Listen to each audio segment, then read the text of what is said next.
84 04 44.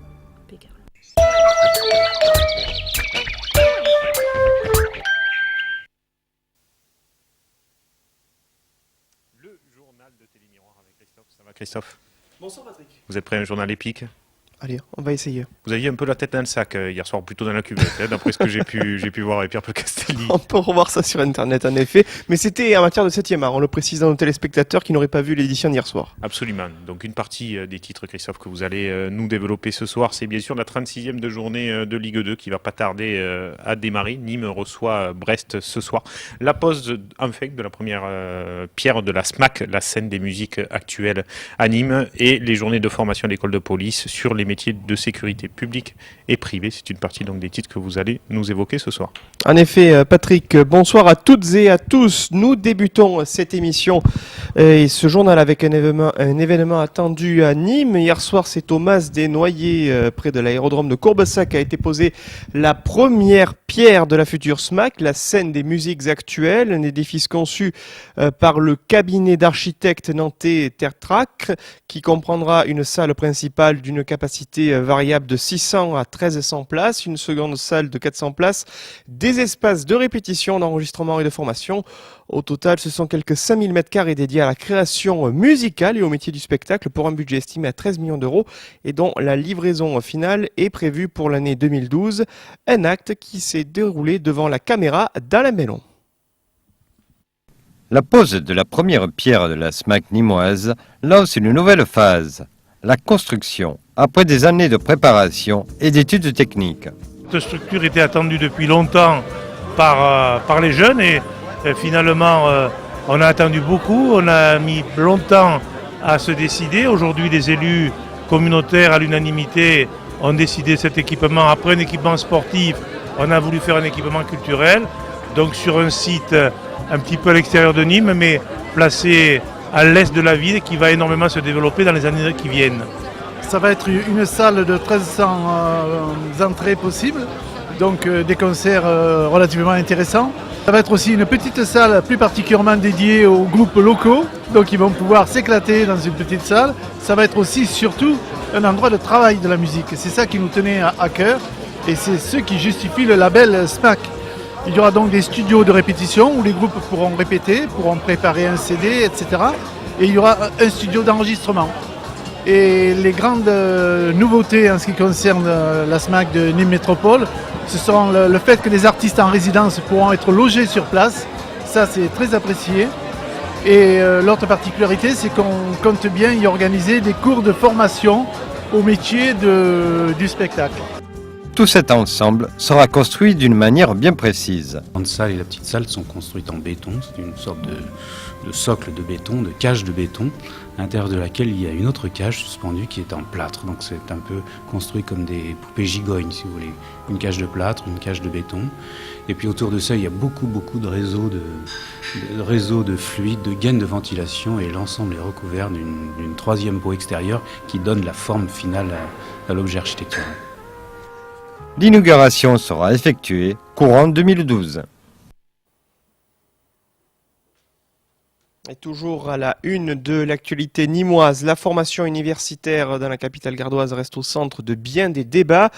Une université nîmoise qui entend se positionner sur plusieurs formations avec un souhait ardemment défendu par le député du Gard Yvan Lachaud concernant l'enseignement technologique. Toutefois, la présidence de l'université manifeste aujourd'hui son étonnement sur ce qui pourrait être considéré comme une mise à l'écart des discussions portant sur la création d'une filière technologique. Alain Bellon nous apporte quelques éclairages quant à ce différend. Une fois de plus, l'avenir de la toute jeune université UNIM crée la polémique. Le député Yvan Lachaud, qui revendique un rôle majeur dans l'autonomie de l'université UNIM, veut privilégier l'option technologique. Sur mon premier mandat, je me suis battu pour obtenir l'autonomie de l'université de UNIM, qui je crois aujourd'hui, parce que nous l'avons obtenue, UNIM est sauvée. Ça veut dire que nous avons une université de plein exercice sur la ville de Nîmes et qui est pluridisciplinaire.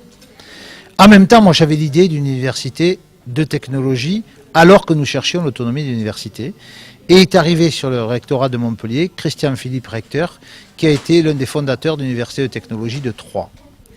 À ce moment-là, il y a donc 1 an à peu près, nous nous sommes rencontrés en disant, de toute façon, tôt ou tard, il y aura une université de technologie qui se montera sur le sud de la France, puisqu'il en existe une à Compiègne, une à Troyes, une à Montbéliard, à Belfort, et l'autre à Shanghai. Il y en a une qui se montera autant que ce soit Nîmes qu'il est, parce que moi, c'était ma volonté déterminée. J'en ai informé il y a donc 1 an le maire de Nîmes que je mettais sur ce dossier, et nous avons travaillé pendant 1 an, non pas dans le secret, mais dans la discrétion, pour que un dossier comme ça, il ne se monte pas du jour au lendemain. Le président de l'université UNIM, Jacques Marignan, met en avant le travail déjà accompli pour pérenniser son établissement. Il semble regretter de ne pas être associé aux démarches des élus locaux. Il était indiqué dans la presse, par de nombreuses coupures de presse, effectivement, qu'il y avait un projet de création d'université de technologie. Alors on se demande si c'est quelque chose qui est à côté de l'université de Nîmes actuelle. Notre position est que l'université de Nîmes est une université qui est en train de se construire et que donc ce qu'il faut faire, c'est conforter l'université nîmoise. S'il y a des projets, ils ne peuvent se faire que dans le cadre de cette université et en coordination et en collaboration et en discussion avec l'ensemble des acteurs universitaires nîmois, à savoir donc l'université de Nîmes et puis aussi l'IUT, l'école des mines d'Alès par exemple. Là on parle surtout de filières d'ingénieurs, mais filières d'ingénieurs, je dis, il existe déjà des filières d'ingénieurs. On peut effectivement réfléchir à de nouvelles filières d'ingénieurs, mais comme je dis toujours, il faut effectivement voir quelles sont les forces en présence, quelles sont les forces sur Nîmes, quelles sont les compétences, et à partir de ça, il y a un certain nombre de choses qui pourraient déboucher effectivement vers des filières d'ingénieurs. Pour le moment, ce sont des licences professionnelles ou ce sont des masters, mais ça pourrait effectivement se faire, mais c'est un travail de fond qui doit avoir lieu. C'est ça qu'il faut faire. Il est annoncé effectivement qu'il y aura des groupes d'études, mais par contre, pour le moment, je ne suis pas au courant de la programmation de ces groupes de travail. Jacques Marignan a demandé un rendez-vous avec le recteur de l'Académie de Montpellier afin de discuter sur cette polémique. Une jolie liaison, quelque peu mal à propos, Christophe. Liaison dangereuse, dirait notre rédacteur en chef, en effet, Patrick. C'est ça, elle est un peu dangereuse. Formation toujours, Christophe, à l'école de police à présent. Oui, on reste à Nîmes, Patrick, avec cette initiative du ministère de l'Intérieur et du groupe Randstad qui propose depuis hier soir des journées dédiées à la sécurité et à la citoyenneté. Celles-ci ont notamment pris pour cadre l'école de police de Nîmes afin de promouvoir les métiers publics et privés de la sécurité et de la défense. Une opération qui s'achèvera ce jeudi et dont le but fixé est d'élaborer pour les jeunes un projet professionnel concret, mais également de valoriser l'image de la police nationale. Nicolas Penchino a pu constater sur place la variété des formations professionnelles proposées. Pendant 4 jours, 30 jeunes en recherche d'emploi inscrits en intérim sont accueillis à l'école de police de Nîmes. Il s'agit d'une convention nationale passée entre le ministère de l'Intérieur et la société Randstad. Le but étant de permettre au niveau national à près de 500 jeunes de découvrir les métiers de la sécurité civile, militaire et privée. Les objectifs de ces journées, permettre à des jeunes d'élaborer un projet professionnel, valoriser l'image de la police et promouvoir l'ensemble des métiers de la sécurité et la citoyenneté de manière active. Depuis 6 ans que cet échange existe, certains stagiaires ont fait carrière. Alors effectivement, on a les résultats. Déjà, dans les 3 mois qui suivent, on nous dit un petit peu ceux qui ont passé les concours, qui les ont présentés. Et puis après, on a les résultats définitifs de ceux qui ont intégré. Alors soit évidemment l'administration pénitentiaire, les douanes, la gendarmerie et toutes les polices nationales et municipales. On en a même qui ont commencé Randstad, qui ont fait cadet de la République et après qui sont devenus donc des élèves gardiens de la paix qui maintenant sont sur le terrain. Donc effectivement, on peut avoir comme ça le cheminement de ces stagiaires qui arrivent dans cette école où ils ne connaissent absolument rien de la police nationale et qui finissent par être des fonctionnaires de police. Le programme de ces journées est plutôt chargé, 7h45, cérémonie des couleurs, puis rencontre des professionnels tour à tour, les pompiers, l'armée ou les agents de sécurité privée, escorte, gardiennage, jusqu'au soir où les anciens de l'école de police leur font découvrir la pratique de façon plus ludique. Là, on va leur faire un petit peu de menottage ce soir, gentiment, pour qu'ils voient un petit peu la façon dont on interpelle les personnes. Demain soir, on leur présentera des films sur la sécurité et on présentera aussi des collègues de tous les grades avec des expériences professionnelles les plus diverses possibles pour qu'ils puissent poser les questions de façon institutionnelle. Des stagiaires qui pendant 4 jours vivent au rythme de l'école de police. Ce matin, c'est sous une pluie battante que ces jeunes volontaires ont souhaité malgré tout participer à la cérémonie des couleurs. Et dans l'affaire de l'agression antisémite qui s'est produite dimanche matin devant la synagogue de Nîmes, pas de nouvelles informations quant à l'identité des 3 individus qui ont été repérés aux abords du lieu de culte par les caméras de vidéosurveillance. Par ailleurs, suite à la publication aujourd'hui de captures d'images de ces caméras de vidéosurveillance par la presse quotidienne régionale, la police indique ce soir qu'elle ne donnera pas plus d'éléments sur ce sujet. Formation pour terminer, Christophe, mais à Beaucaire, cette fois un nouvel espace dédié donc à la formation professionnelle. En effet, Patrick, dans l'actualité gardoise, c'est ce matin à Beaucaire qu'a été inauguré un nouvel espace dédié au réseau des métiers des pays gardois, un lieu qui doit permettre aux habitants du canton de Beaucaire d'être mieux accompagnés dans la construction et la réorientation d'un projet professionnel. Une initiative qui sera suivie le 11 mai prochain par de nouveaux ateliers thématiques et un forum pour l'emploi. Plus de détails dans ce reportage signé Abdallah Choukri et Nadège Claïs. Nouveauté à la mission locale de Beaucaire, le Conseil général ouvre un nouvel espace de réseau des métiers des pays gardois. L'objectif, c'est d'accueillir les jeunes qui sont à la recherche d'une formation ou d'un emploi pour pouvoir les aider dans leur démarche et les accompagner. Donc c'est un outil qui est très important pour les jeunes. Ça leur permet de ne pas être seuls, de pouvoir trouver un interlocuteur et de pouvoir faire des démarches aussi bien pour l'emploi que pour sa formation avec un accès à Internet. Alors, vous savez, c'est un réseau des métiers des pays gardois, comme vous l'avez dit, c'est porté par le département du Gard. Il y avait déjà des sites qui existaient, Nîmes, Alès, Le Vigan, Bagnols, et il manquait aussi aujourd'hui un site sur le sud du département. De nouveaux locaux ont été mis en place à la mission locale pour ce nouvel atelier consacré aux métiers divisé en 5 espaces. Trouver un emploi, créer une entreprise, choisir sa formation, construire un projet et recrutement d'entreprise. Nous allons avoir un lieu très bien installé qui a su conserver, d'ailleurs vous pouvez le voir, un très beau lieu qui a su conserver toute l'architecture et où on va pouvoir renseigner les personnes par rapport à l'emploi, à la création d'activités et aux démarches qu'ils peuvent faire par rapport à cet emploi qui est si important. Aujourd'hui, ce local où nous sommes permettra d'accueillir ces jeunes dans des conditions encore meilleures et permettra également d'accueillir les adultes, puisque les plus de 26 ans n'avaient pas de lieu sur Beaucaire pour pouvoir s'informer. Le 11 mai prochain sera présenté le Forum des métiers à la salle du Casino de Beaucaire, avec des ateliers thématiques ouverts à tous. De Beaucaire à Saint-Gervasy, Christophe, on va parler de marché à la ferme à présent. En effet, dimanche dernier, une première était proposée au Mazet du Grèce, situé en effet à Saint-Gervasy, avec la tenue d'un marché à la ferme qui a réuni des amoureux de la nature et des bons produits du terroir. Une initiative qui permet aux agriculteurs locaux de proposer leurs produits en direct et à des consommateurs qui souhaitent changer leurs habitudes d'achat. Une journée à la campagne entourée de charcuterie, de fruits et de spécialités aussi variées que savoureuses. Une invitation à la dégustation que nous propose ce soir le fermier de Télémiroir, j'ai nommé Olivier Michel. Qu'est-ce que vous appréciez dans ce style de journée? Le beau temps, la liberté, c'est tout. Et les bons produits? Et les bons produits, bien sûr. Ça va de soi, les bons produits. Consommer local et privilégier les circuits courts, nos modes de consommation sont en train de changer. Et pourtant, le concept de faire ses courses chez le producteur n'est pas tout neuf. Cela fait maintenant 22 ans que Bienvenue à la ferme existe, une marque déposée par les chambres d'agriculture. Bienvenue à la ferme, c'est le circuit court par excellence, c'est-à-dire c'est un lien direct entre le producteur et le consommateur. Avec la garantie du consommateur, c'est qu'il achète vraiment le produit à celui qui l'a fabriqué.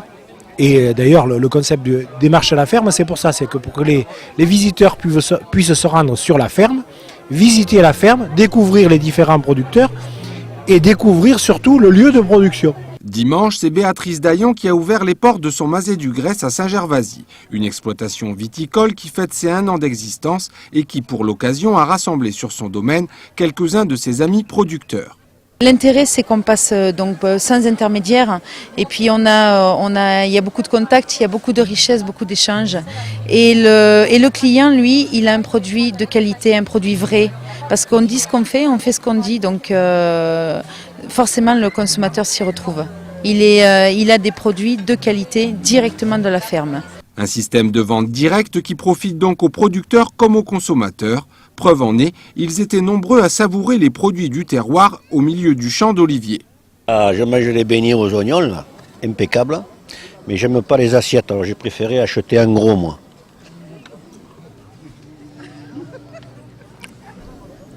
C'est délicieux. Qu'est-ce que vous mangez devant? Du chorizo, fait maison.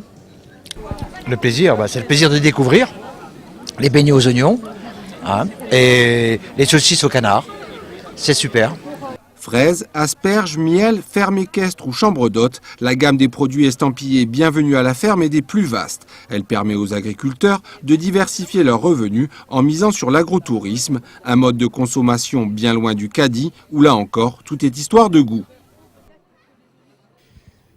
Il aura presque réussi à nous donner faim ce soir, hein, ce sacré Olivier Michel. Ah, il a du talent pour ça, franchement. Ouais, dans un champ d'Olivier, en plus, ça pourrait être que lui pour le coup.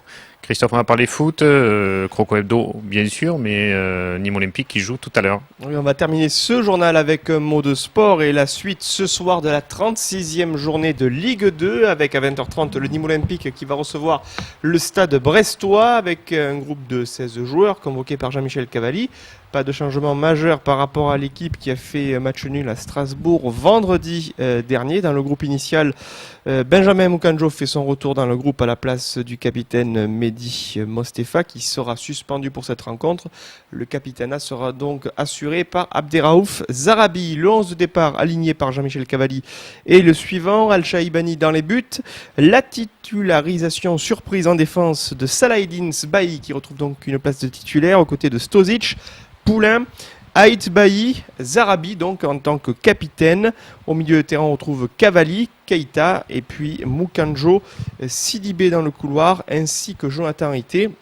Sur le banc des remplaçants, Nicolas Puydebois, Johan Bocconiano, Vladimir Buach, Jean-Jacques Mandriki ainsi que Yannick Boli. Une composition d'équipe justifiée par le coach nîmois qui évoque l'avenir du club et la nécessité, à ses yeux, d'aligner des joueurs qui seront encore sous contrat l'année prochaine avec le Nîmes Olympique. Je vous propose d'écouter Jean-Michel Cavalli au micro de Pierre-Paul Castelli.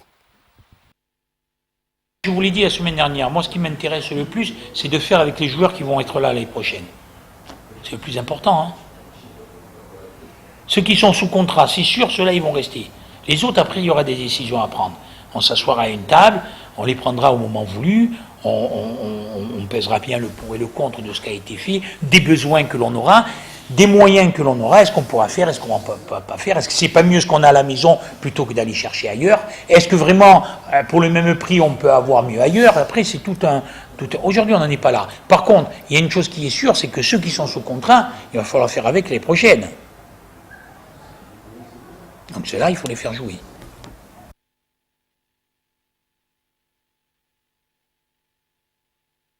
Que Caen a déjà acquis son billet pour la Ligue 1, ce qui n'est pas encore le cas de l'ACR l'Avignon qui joue ce soir à partir de 20h30 sur la pelouse de Châteauroux. Victoire impérative pour les hommes de Michel Estévan s'ils souhaitent creuser l'écart avec leur poursuivant direct. Vainqueur hier soir d'Angers dans le temps additionnel, Metz est ainsi revenu à 3 points des Arlésiens. De son côté, Clermont Foot, également concerné par la question de l'accession, jouera pour sa part sur la pelouse du Havre. L'équipe d'Arles qui va jouer donc ce soir du côté de Châteauroux avec dans les buts Merville, Eli, Reno, Soro, Piocel, Ndiaye, Ayas, Germani, Dalle et Ayou. Et puis sur le banc arlésien, on retrouve Corrèze, Psom, Matlouti, buteur la semaine dernière face à Nantes, ainsi que Kaba Diawara. Et le football, bien évidemment, Patrick, il en sera question ce soir dans Croco Hebdo. Forcément, Christophe, qui sont les invités ce soir? Ah, deux grands invités que tout le monde nous invite, toute la planète foot nous les invite. Avec tous les joueurs qui jouaient, il ne devait pas y avoir grand monde. Voilà, il s'agit d'Olivier Martinez et de Patrick Champ qui seront nos Ils étaient libres? Oui, ils étaient libres. Michel Cavalli les a pas... Ah, ils font peut-être pas partie d'effectifs l'année prochaine, c'est pour ça. On va voir, ça c'est pas encore fait. Vous savez, il y a le mercato qui va s'ouvrir et peut-être que des discussions vont également s'ouvrir avec nos brillantissimes consultants. Ah, pour avoir fait un futsal avec Olivier Martinez il n'y a pas longtemps, il a quand même bien baissé dans cette fin de saison. Hein. Je pense que l'an prochain, il est temps qu'il raccroche les crampons. Ça sera répété en tout cas ça. Pas de problème. En tout cas, merci à toutes et à tous de nous avoir suivis. Croco Hebdo, c'est bien sûr tout de suite après dans ce mardi soir. 20h50 et à 22h, le match Strasbourg-Nîmes avec ce point ramené de la Méno par les Crocos. Et puis, allez les Crocos et allez les Arlésiens parce que voilà, il y a deux équipes qui nous sont chères à Télé Miroir. Très bonne soirée. Merci à la régie pour cette soirée. Au revoir.